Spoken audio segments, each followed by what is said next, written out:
The embattled community of Reiger Park recently launched the Enough is Enough campaign to fight drug abuse and crime. Crime is commonplace across South Africa, but are there post-apartheid struggles that are peculiar to predominantly coloured areas? Checkpoint producer Megan Lupka spent some time here in Westbury finding out.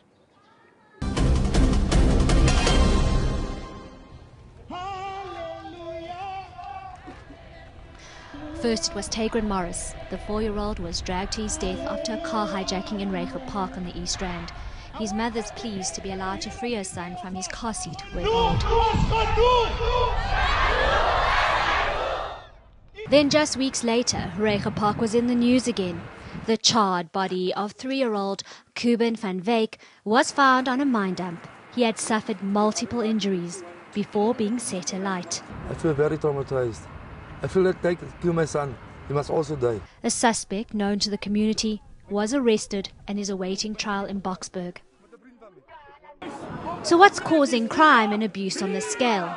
Our communities, we need role models. We lack role models. In Beckersdale, where I was born and bred, we lack role models. And youngsters who do as they wish, because we as men folk and we as people who are holding positions of significance, we are too busy for the youngsters. And the youngsters then become involved in these wrong things. Or they get sucked up into the channels of supply of drug distribution or in the drug trade and in the hijacking. They become easily available to supply lines of criminal gangs. Limited economic opportunities, poor education, alcohol and drug abuse are just some of the factors. So if there can be more jobs, stop the crime is so popular, the drugs, it's the main thing in Westbury. The shooting of 3-year-old Luke Tibbetts in another predominantly coloured community, Westbury, brought all these factors to the fore. The nation prayed as little Luke fought for his life in hospital. After 6 days on life support, he died. All I want to do, I just want to hear his voice. I just want him to call me. Luke had allegedly been the victim of gang war. And so the spotlight turned to Westbury, which lies sandwiched between Sophiatown and Soweto, a dumping ground in the 60s, when blacks were forced out of Sophiatown to make way for whites. It became a fertile ground for gangs and crime. They're still around today and rule these communities. Community leader Shahiem Ishmail says it's time to break the cycle. Jails are filling up. The prisons are overflowing of this community. It's overcrowded of our youngsters, and we lose them in prison. And now 2 more young men are behind bars, Lindre Kaku and Keenan Mokwena. Both were arrested in connection with the shooting of Luke Tibbetts and have appeared in court. Luke had been sitting on his mother's lap in a car when the two allegedly drew their guns. Both are alleged to be gang members. Both no strangers to crime. Lindre Kaku is facing 5 charges for Luke's murder, as well as a string of other charges, including attempted murder and the unlawful possession of a firearm. That's 18 counts in total. And he's only 22. 28-year-old Keenan Mokwena has been charged with pointing of a firearm. He says he's innocent and that the bullets that day were meant for him. I mean, if it wasn't for me, there would have been 1 or 2 bullet holes in my car, but there's 8. He has a history too, fraud, robbery and breaking into a car. Keenan Mokwena and Lindre Kaku are known around here, but few are prepared to speak out. A gang insider told us this latest shooting was to settle old scores, in this case the murder of a man called Ati Moy in 2011. I know these people, I know these guys. They are not innocent. Mokwena and Kaku hate each other.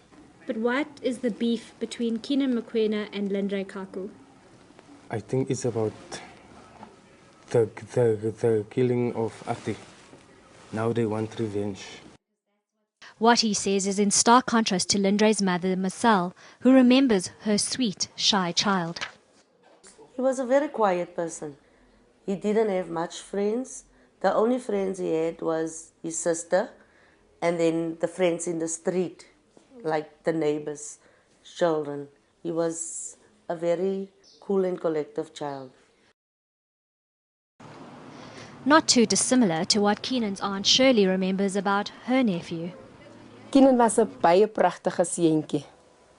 Hy was 'n kindjie wat altyd 'n smile op hom gesig gehad. Hy was nie van hy babietjies wat altyd huil. En hy was 'n baie jolly babietjie gewees. According to his mother, Lindre apparently had it all going for him. He won a bursary to attend a prestigious international school. And when I got home, he says, "Ma, there was white people there by the school. They say I'm going to this rich school." I said, "What rich school?" "German school." I said, "What are you going to do?" He was so excited. He said, "I'm going to pass, and I'm going to do this, and I want to be a lawyer." Then we had to pay 15,000 rand, but that time we didn't have the money. So everything just went. So actually I blame myself as a mom for not having that money to send him to that school. Maybe he would have turned out to be a better person or a better child. So a lack of money denied Lindre the opportunity to turn out differently. Keenan Mokwena's family had means, it seems, and it's hard to work out why he's behind bars today. Keenan het gelyk om gymnastics. Hy was om sports. En het baie bol gelyk en musiek. Dan vat hy sommer die mes en die vark. Dan slaan hy lyk as dromme. En dan sing hy en dan bly ons almal stil en moet ons nou luister na hom. Want as ons nie luister na hom nie, dan huil hy. Dan sê ons moet luister. So was hy gewees. Keenan finished school and enrolled to study at a college. Lindre dropped out. After standard 8, he just didn't want to go back to school. He just said to me, I don't want to go back to school. I said, okay, if you don't want to go back to school, you can no longer stay in my house. And so from being church-going and family-orientated, Lindre was left on his own. His mother says she can't see that she did anything wrong. We're not violent people. If you can see his father, if you can see his father's background, if you can see my background, I mean now really, they can't blame us. It's what your child do in the street. We don't go out of this gate every 5 minutes following our children. We don't do that. When I sit in the house, when he lies on this couch, he's my child. When we play in this house, when he bakes a cake for us, he's my child. But when he goes out this gate, he's no longer my child. Why do you say that? Because we don't know what's happening outside. Keenan het geweet dat onze familie is baie well-known. En hy het geweet dat die mense sal omkom en miskien sê ons sien Keenan rook of ons sien die of ons sien die. Daarom het hy nie belang gestel in snaakse dinge nie. In fact, both families claim neither Keenan nor Lindre ever carried guns. Honestly speaking, in front of the family, he's never shown us that he has a gun. We never saw him with a gun before. This insider told us a different story. Both these guys carry guns.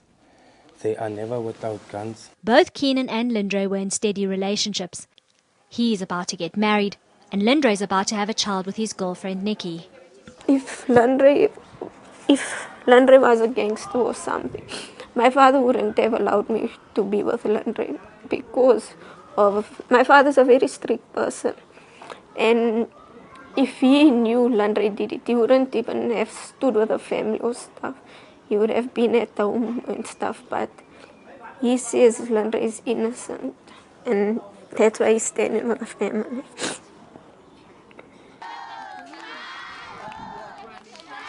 Most agree that what's happened to Luke Tibbetts needs to be a lesson so that the cycle is broken for the sake of future generations.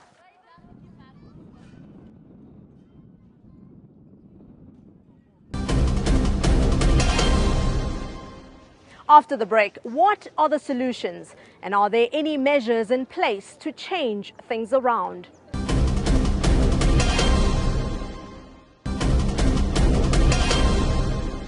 Try as we like to be a rainbow nation, but it seems the divisions of apartheid will always remain, as long as there are townships that house blacks, Indians and colours. The solution must surely be in uplifting individual communities. Let's find out who is trying to make a difference here in Westbury.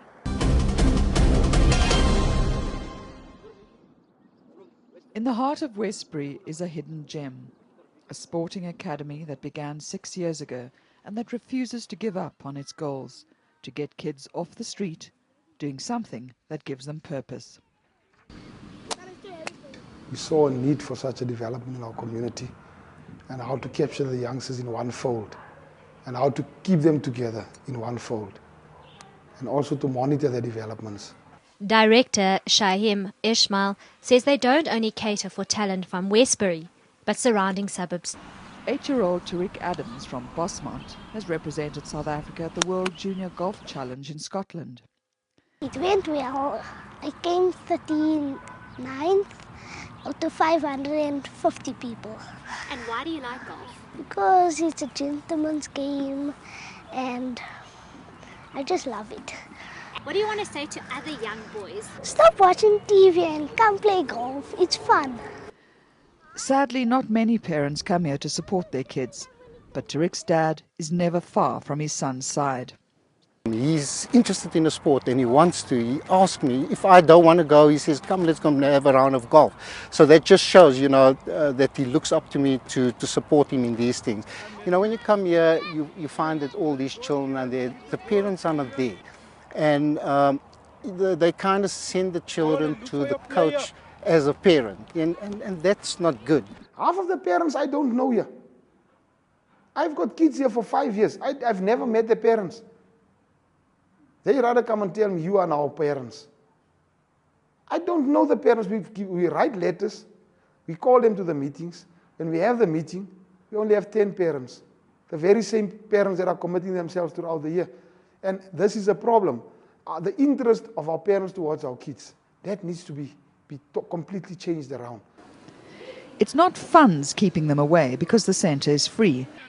Director Shahiem Ishmail does what he can to raise money to keep it going, and he makes sure the academic side is catered for too. Any slacking on the homework front means less time outdoors. So we also monitor the educational side. We look at how they are, going forward in the educational side.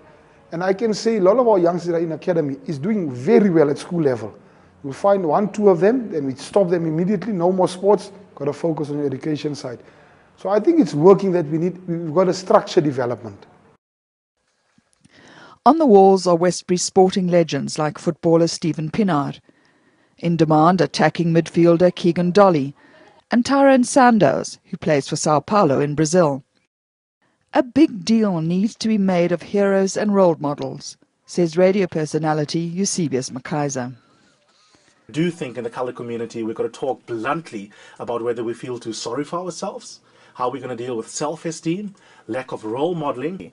But it would be helpful if you could see coloured characters, for example, in a soapie that play positive roles that are not just part of the skullduggery and the thugs in a particular storyline.